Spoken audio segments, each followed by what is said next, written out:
It seems as though some folks are struggling with simplifying a radical that has a higher index and that isn't perfect.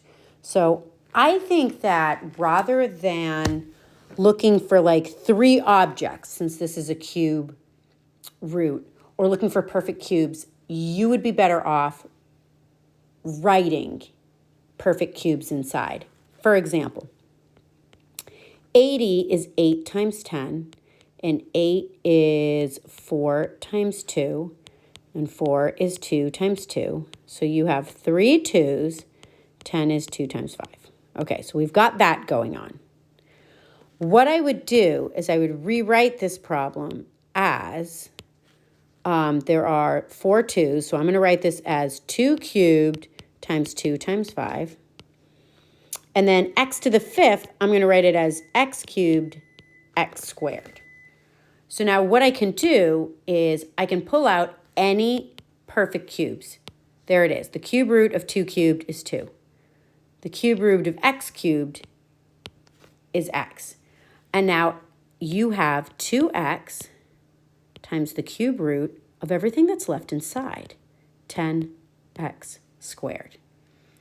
The other way you could do it is a combination of looking for perfect cubes and splitting them up. Like I would still think of 80 as 10 times 8, so I would rewrite. So move your 8 and your 10 upwards. I'm just going to scooch them. Oh, they don't want to move. Pretend they're living in the radical sign, and what you're going to do is I would take the cube root of 8, which is 2. 10 isn't going to come out.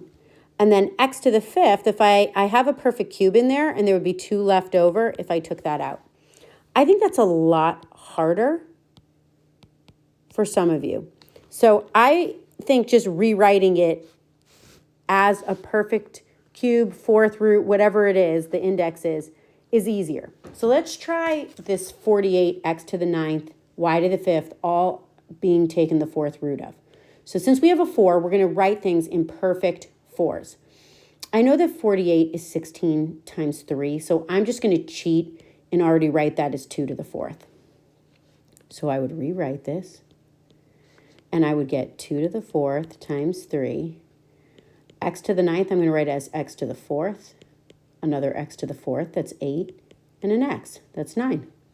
For y to the 5th, same thing. We're going to do y to the 4th and y to the 1. That is 5. It matches up.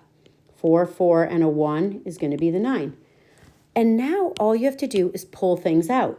You're looking for perfect powers of 4. So a 2 comes out, an x comes out, a second x comes out, a y comes out.